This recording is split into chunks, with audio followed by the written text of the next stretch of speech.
तू भावे होन उत्थे लगा कि तो मेरी घर दी है। अच्छा मैं चाहनी रही ते यही चाहनी आई जे चाह क्यों कि सहच मारनी आई। अच्छा जी इवें चाहनी होंदी किसे नु बंदा तेरा बंदे ने मैं मारिया उत्थे कुत्ते नु के नुत्ते दी फेंदी आई ते फिर तू इहदे हत्थ बन्ने है ना हत्थ पे हाथ अच्छा ए पिटदी ते हाल हाल गत्तेंदी ते पिछा किधर पिछे हटदी पीछे किधर हटदी है पिछा मां प्यो ले जांदी है मां प्यो ले जांदी है हां ते तू इहदे हत्थ पैर बन्ने है ये नहीं जांदी है कहां तू घर जाना कि इहदे नाल जाना तो मेरे नाल ही है अरे ने मनु मारे ते मैं गुस्से तो भाई बात सुन मेरी बात सुन मेरी बात सुन के जा बात सुन अभी आप वो उसको सही तरीके से लेके जाओ ये ऐसे ये तरीका बहुत गलत है ये तरीका जो आप लेके जा रहे हैं ना ये बहुत गलत है इसको सिर्फ हाथ खोलो इसके पीछे बिठा के वो खुद राजी होती है तो उसको लेके जा तेल मुक गया नहीं तेल में निकल जा रहा तेल मुक गया तो बांधा क्यों है इसे तो छड़ मैं टूरनी तेरे नाल लगा चल इसको बांधा क्यों है आपको बांधा क्यों है ना ऐसे बांधना नहीं है आपने इसको सही सलामत जो है जैसे वे कह रही है आपका आदमी है पक्की बात है आपको बात नहीं कर रहा नहीं मेरा हाँ तो आपने इसका हाथ देखे ना हाथ दहा ना मुझे ये आपके हाथ ही बांधे हुए हैं इसने ये ऐसे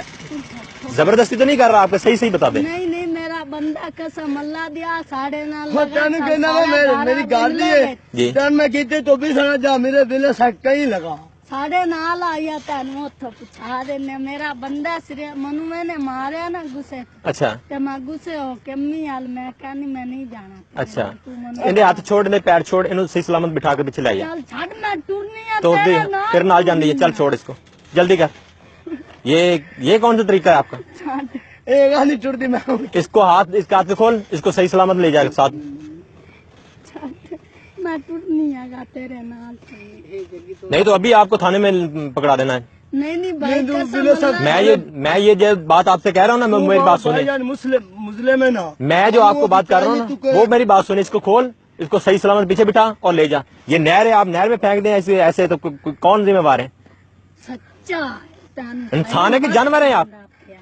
ये नहर देखे ना कितनी बड़ी नहर है पली साइड पे हमें अपनी कमीज भी पार के ते गल देखे ना कितना मनोजलील ये इंसानियत है आप लोगों की चलो आपकी बीवी है आपको उसको दूसरे तरीके से लेकर नहीं आई यार ये जो रोड देखे ना कैसा सुनसान रोड है आप इसको नहर में फेंक दे कौन जिम्मेवार है सच्चा रब दी सौ मुड़का सही सलामत चलो ये ड्रामा बनाया हुआ आप लोगों ने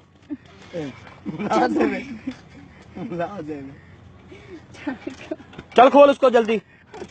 आप भी इसके साथ सही सलामत चले कसम अल्लाह दी भाई मेरा बंदा तो है ठीक है ये बांधने का वाला कौन सा तरीका है आप लोगों बंदा तो है मैं मानता हूँ बंदा है आपका तो मैं बंदा है ना आपको ऐसे बांध के हाथ नहर में फेंक देगा ये बंदा है आपका सच्चा तन जो सही मत देना तो अभी आधी कहानी आई मैं बांध लगी है भी नाल मेरे कहानी आई चलो बैठो आप सही सलामत उसके साथ बैठो मोटरसाइकिल पे ये ड्रामाबाजी बंद करें आप